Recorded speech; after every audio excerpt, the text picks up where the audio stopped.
Case number 37B ధారావాహిక 5వ భాగం. రచన నాగమంజరి గుమ్మ. కథాపఠనం మల్లవరపు సీతారాం కుమార్.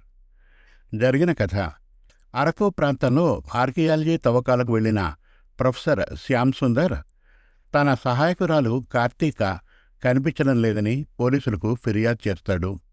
ఆమెను వెతకడానికి డిటెక్టివ్ శరత్ బయలుదేరుతాడు. శత్రువుల నుండి తప్పించుకునే ప్రయత్నంలో కార్తీక విజయవాడ చేరుకుంటుంది. కార్తీక పేరెంట్స్ను కలవడానికి వైజాగ్ వెళ్తాడు శరత్. వాళ్లకు వచ్చిన ఫోన్ విజయవాడలోని పబ్లిక్ బూత్ నుండి అని తెలుసుకుని విజయవాడ చేరుకుంటాడు. పక్కనే ఉన్న టీ కొట్టు అతను చెప్పిన వివరాలను బట్టి గవర్నమెంట్ హాస్పిటల్లో కార్తీక కోసం వెతుకుతాడు. ఇక కేస్ నంబర్ 37B ధారావాహిక 5వ భాగం వినండి. ఓ 3 గంటలు వెనక్కి వెళ్తే శరత్ మార్చురీకి వెళ్ళి పరిశీలిస్తున్న సమయంలో ఇక్కడ ఆసుపత్రిలో బెడ్ మీద ఉన్న కార్తీకకు మెలకువ వచ్చింది. తాను ఎక్కడ ఉందో మొదట అర్థం కాలేదు. లేచి కూర్చుంది. అదొక ఆసుపత్రి. చేతికి సెలైన్ పెట్టినట్లు పక్కనే సెలైన్ బాటిల్, సూది ఉన్నాయి. చుట్టూ చూసింది. దాదాపు అందరూ నిద్రలో ఉన్నారు. అక్కడక్కడా ఏవేవో చప్పుళ్ళు వినపడుతున్నాయి. సెలైన్ బాటిల్ ఇచ్చిన శక్తితో కాస్త ఓపిక చేకూరిందేమో. బెడ్ దిగింది. మెల్లగా నడుచుకుంటూ బాత్రూం వైపు వెళ్ళి ముఖం కడుక్కుంది. ఎంత కడిగినా మసి వదలడం లేదు. చిక్కగా నల్లగా వస్తూనే ఉన్నాయి నీళ్లు. చేతులు దులిపి చొక్కాకేసి తుడుచుకొని బయటకు వచ్చింది.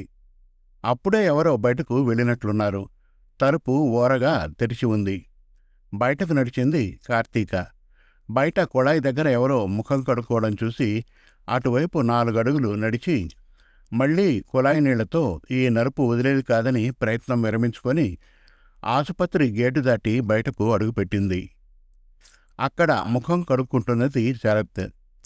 బయటకు వచ్చిందే కానీ ఎటు వెళ్లాలో పారుపోలేదు. దగ్గరలోనే బస్టాప్ కనిపిస్తే వెళ్ళి కూర్చుంది. ఒకరొకరుగా ప్రయాణికులు వస్తున్నారు. మాసిన బట్టలు, చెదిరిన జుట్టు, సగం మసి కడిగిన ముఖం, మతిభ్రమణం చెంది తిరుగుతున్న అమ్మాయిలా తోచిందేమో. దూరంగా నిలబడ్డారు. ఎవరో ఒకరు ఒక యాపిల్ పండు చేతిలో పెట్టారు. అన్యమనస్కంగానే నోట్లో పెట్టుకుని తినడం ప్రారంభించింది కార్తీక. మరెవరో 10 రూపాయల నోటు కార్తీక ముందు పడేశారు. వారివైపు అభావంగా చూసి నోటు తీసి చొక్కా జేబులో పెట్టుకుంది. మరొక కుర్రాడు కార్తీక వైపు పరిశీలనగా చూసి చేతిలో డబ్బులు పట్టుకొని కార్తీక చొక్కా జేబులో చెయ్యి పెట్టి నోటు పెడుతూ ఒత్తాడు. ఉలిక్కి పడింది కార్తీక. చేతిలో యాపిల్ కింద పడేసి వెర్రిగా అరుస్తూ ఆ కుర్రాడి చేయి పట్టుకుంది. పట్టుకున్నట్లే మెలితిప్పి వదిలేసింది. ఎంత బలంగా మెలితిప్పిందంటే మోచేతి దగ్గర వాపు కనిపించేలా. ఆ కుర్రాడు చేయి పట్టుకొని బాధతో ఒకటే ఏడుపు. పరిస్థితి గమనించి కూడా ప్రేక్షకులుగా చూస్తున్న ప్రయాణికులు కుర్రాడి ప్రవర్తనకు తగిన శాస్తి జరిగిందని కొందరు ఆలోచించారు. పిచ్చిదానిలా ఉన్న కార్తీక చేతిలో బలానికి ఆశ్చర్యపోయారు కొందరు. ఏడుస్తూ వెళ్ళిపోయాడు ఆ కుర్రాడు. ఇంతలో బస్సు వచ్చింది. అందరితో పాటు కార్తీక కూడా బస్సు ఎక్కింది. టికెట్ తీసుకునే వాళ్లను గమనించి తాను కూడా కృష్ణానది ఒడ్డుకు ఒక టికెట్ తీసుకుంది. బస్సు దిగి కృష్ణమ్మ ఒడ్డుకు చేరింది. నెమ్మదిగా కృష్ణలోకి దిగింది. ఒంటికి పట్టిన మసి పోయేలా తనివి తీరా కృష్ణమ్మ జలాల్లో స్నానం చేసింది. ఒడ్డుకు వచ్చి కూర్చుంది. స్నానం చేసేసరికి ఎంతో భారం దిగినట్లు తేలిగ్గా అనిపించింది కార్తీకకు. కొందరు భక్తులు కాలినడకన కనకదుర్గమ్మ దర్శనానికి వెళ్తూ ఉండడంతో వారిని అనుసరించి వెళ్ళింది. తాను కూడా కొండమీద కనకదుర్గమ్మ దర్శనం చేసుకుంది. ఉచిత అన్నప్రసాదం స్వీకరించింది. 4 రోజుల తర్వాత లభించిన భోజనమేమో ఆవురావురమంటూ రుచిని కూడా పట్టించుకోకుండా తిన్నది. భోజనం అయ్యాక భుక్తాయాసంతో బస్ షెల్టర్ దగ్గరకు వచ్చి కూర్చుంది. ఆలోచనలు 4 రోజుల వెనక్కు పరిగెత్తాయి. కార్తీక విజయవాడలో లేదేమో. తాను అనవసరంగా ఇటు వచ్చా అనిపించింది శరత్కు. ఆసుపత్రి నుంచి బయటకు వచ్చేసరికి ఇంద్రకీలాద్రి కొండ మీదకు వెళ్లే సిటీ బస్ కనిపించింది. అమ్మవారి దర్శనం చేసుకుంటే బాగుండును అనిపించింది. తర్వాత వచ్చే బస్ కోసం వేచి చూసి బస్సు రాగానే కొండ మీదకు ఒక టికెట్ తీసుకున్నాడు. అమ్మవారి దర్శనం చేసుకుని ప్రసాదం తీసుకుని బస్టాప్కు వచ్చి నిల్చున్నాడు. కొండ కిందికి వెళ్ళే బస్సు వచ్చింది. శరత్ బస్సు ఎక్కాడు. శరత్ కొండ కిందికి వెళ్లే బస్సు ఎక్కిన తర్వాత బస్సు కదులుతూ ఉండగా కార్తీక భోజనం చేసి అటువైపు వచ్చింది. శరత్ కూర్చున్న సీట్ కిటికీ ఎదురుగా ఉన్న బెంచీపై బస్ షెల్టర్లో కూర్చుంది. శరత్ కాస్త తల తిప్పి చూస్తే కార్తీక కనిపించేది. శరత్ని కార్తీక చూసింది. శరత్ చేతికి ఉన్న వాచి డయల్పై సూర్యకాంతి పడి రిఫ్లెక్ట్ అయి కార్తీక కళ్ళల్లోకి పడింది. కార్తీక ఒక్కసారి మోచేత్తో కళ్ళకి అడ్డం పెట్టి మూసుకుంది. శరత్ ఎక్కిన బస్ కదిరి కొండ కిందికి వెళ్ళిపోయింది. శరత్ బస్సు దిగి అక్కడి నుంచి తాను బస్ చేసిన హోటల్కి వెళ్ళి బ్యాగ్ తీసుకుని రూమ్ ఖాళీ చేసి విశాఖపట్నం వెళ్లే బస్సు ఎక్కడానికి బస్టాప్కు వచ్చాడు. ఇక 4 రోజుల క్రితం చైత్ర పరబ్ సందర్భంగా గిరిజన స్త్రీలు అరకులోకి వచ్చే వాహనాలను అడ్డగిస్తూ రహదారి సుంకం వసూలు చేస్తున్నారు. తవ్వకాలు జరుగుతున్న స్థలంలో చరవాణి సంకేతాలు లేకపోవడంతో ప్రొఫెసర్ గారికి చెప్పి బయటకు వచ్చింది కార్తీక. జరుగుతున్న సంబరం కార్తీకను ఆకర్షించింది. ప్రొఫెసర్ గారికి ఫోన్ చేసింది. సార్, ఇక్కడ గిరిజన స్త్రీలు వాహనాలను ఆపి రహదారి సుంకం వసూలు చేస్తున్నారు. వీరి పండుగ కాస్త ఆసక్తిగా ఉంది. మీరు అనుమతిస్తే నేను మరి కాసేపు ఇక్కడే ఉండి ఫోటోలు తీసుకుని వస్తానని చెప్పింది. సంప్రదాయ వస్త్రధారణతో జుట్టును సిగ చుట్టూ స్థానికంగా లభించే పూలను చుట్టి జట్లుగా వచ్చే వాహనాలను ఆపి రహదారి సుంకం వసూలు చేస్తున్నారు. ఎక్కువ సొమ్ము ఇచ్చిన వారికి థింసా నృత్య పద్ధతిలో నమస్కరిస్తున్నారు. ఉత్సాహం ఉన్న యువతీ యువకులు కోరితే వారిని తమ జట్టులో కలుపుకొని నృత్యం చేస్తున్నారు. అన్ని దృశ్యాలు వరుసగా ఫోటోలు తీసుకుంది. ఆగి ఉన్న కార్ల నుంచి కాస్త దూరంలో వెళ్ళి ఫోటోలు తీస్తోంది. ఇంతలో ఒక నల్లని అంబాసిడర్ కారు వచ్చి ఆగింది. ఆ కారును ముందు రోజు బొర్రా గుహల ముందు కూడా చూసి ఉండడంతో ఆసక్తిగా చూసింది. ఒకసారి అరకు బొర్రా చూసి తిరిగి వెళ్ళిన వ్యక్తులు మళ్ళీ వెంటనే తిరిగి రావడం అరుదు. ఉన్న 2-3 రోజుల్లో అక్కడ ఉన్న పర్యాటక ప్రదేశాలన్నీ ఒక ప్రణాళిక ప్రకారం చూసుకుని వెళ్తారు. ఆ ప్రాంతాలపై అవగాహన లేనివారైతే గైడ్ సహాయం తీసుకుంటారు. బొర్రా దగ్గర రైలు దిగి లేదా కారు, బస్సు దిగి గుహలు చూసి అక్కడి నుంచి అరకు వెళ్తారు. తిరుగు ప్రయాణంలో మరి ఎక్కడా ఆగనవసరం కానీ మళ్ళీ రానవసరం కానీ ఉండదు. ఈ కారు టూరిస్ట్ కారు కాదు. ముందు ఎక్కిన వారిని దింపేసి మళ్ళీ మరొక బ్యాచ్ని తీసుకువచ్చారు అనుకోవడానికి. పైగా ఆ కారులో ఉన్న వ్యక్తులు, వారి ప్రవర్తన తనకు బాగా జ్ఞాపకం. వాళ్ళు 3 అబ్బాయిలు, 1 అమ్మాయి. ఒక అబ్బాయి గుహలో ఆ అమ్మాయితో శృతిమించి ప్రవర్తించసాగాడు.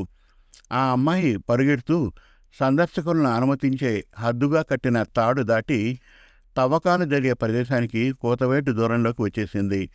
ఆ అబ్బాయి కూడా ఆమె వెనకాలే వచ్చాడు. తవ్వకాల్లో దొరికిన రాళ్లను కూలీలతో మోయించుకు వస్తున్న కార్తీక వీళ్ళని చూసింది. ఆ అబ్బాయి ఏదో మత్తులో ఉన్నట్లు తూలుతూ వస్తున్నాడు. ఇది పర్యాటకులు వచ్చే ప్రదేశం కాదని వారిని వెళ్ళిపోమని చెప్పింది కార్తీక. ఆ అబ్బాయి వినలేదు సరికదా, తన వెనకే వస్తున్న 2 అబ్బాయిలను పిలిచాడు. ఆ అమ్మాయి వెనుదిరిగి వచ్చి తూలుతూ నడుస్తున్న అబ్బాయి చేయి పట్టుకొని తీసుకువెళ్ళిపోయింది. కానీ వెనకనే వచ్చిన మరో 2 అబ్బాయిలు కార్తీకను చూస్తూ అసభ్యంగా ఒరియాలో వ్యాఖ్యానిస్తూ సైగలు చేస్తూ వెళ్ళిపోయారు. కార్తీక ప్రొఫెసర్ గారికి ఈ విషయం చెప్పడమా మారడమా అని కాసేపు సంఘర్షణ పడి చిన్న విషయంగా భావించి మిన్నకుండిపోయింది. వాళ్ళు 4 బొర్రా గుహల నుండి బయటకు వచ్చి నల్ల అంబాసిడర్ కారు ఎక్కడం, అరకు వైపు సాగిపోవడం వారి వెనుకనే వచ్చిన కార్తీక గమనించింది. ఆ విషయం అక్కడే మర్చిపోయింది. ఇప్పుడు మళ్ళీ అదే కారు, అదే 3 అబ్బాయిలను చూడడంతో అదంతా గుర్తుకు వచ్చింది కార్తీకకు. ఆ రోజు తూగుతూ నడిచిన అబ్బాయి ముందు తలుపు తీసుకుని బయటకు వచ్చాడు. కారు డిక్కీ తెరిచి బ్యాగ్లో నుంచి చిన్న పొట్లం బయటకు తీశాడు. ముంజేతి మీద వేసుకుని వాసన చూశాడు. మిగిలిన పొట్లాన్ని కారులో కూర్చున్న స్నేహితులకు ఇచ్చాడు. కార్తీక దూరం నుంచే ఈ సంఘటనలన్నీ చరవాణిలో చిత్రాలుగా మలిచింది. నల్ల అంబాసిడర్ ముందున్న కార్లు సుంకం చెల్లించి వెళ్ళిపోవడంతో కొంచెం ముందుకు వచ్చింది. గిరిజన స్త్రీలు వారితో పాటు కార్తీక్ కూడా కారు దగ్గరికి వచ్చారు. కారు వెనక సీట్లో కూర్చున్న అబ్బాయి కార్తీకను చూసి గుర్తుపట్టాడు. కారు తలుపు తెరిచి కార్తీకను కారులోకి లాగి తలుపు మూశాడు. ముందు డ్రైవర్ సీట్లో కూర్చున్న అబ్బాయి వీపు మీద తట్టి వెనక్కు తీసుకుపోమన్నాడు. వెంటనే కారు రివర్స్ చేసి కొండ దిగిపోయారు. కార్తీక ముక్కు దగ్గర పొట్లంలో ఉన్న పొడి బలవంతంగా పెట్టాడు. ఘాటుగా ముక్కుకు తగిలేసరికి వాసన పీల్చిన కార్తీక స్పృహ కోల్పోయింది. బొర్రా దాటి విజయనగరం, బొబ్బిలి దాటి పార్వతీపురం రోడ్ మీదుగా కారు సాగిపోతుంది. కార్తీకకు స్పృహ వచ్చి మెల్లగా కళ్ళు తెరిచింది. కారులోనూ బయట కూడా చీకటిగా ఉంది. చీకటి పడి చాలాసేపు అయినట్లుంది. కార్తీక పక్కనున్న వ్యక్తి నిద్రపోతున్నాడు. కార్తీకకు స్పృహ వచ్చినట్లు వాళ్ళింకా గమనించలేదు. జాగ్రత్తగా వారికి అనుమానం రాకుండా తన మొబైల్ కోసం వెతికింది. హ్యాండ్ బ్యాగ్, మొబైల్ రెండూ కనపడలేదు.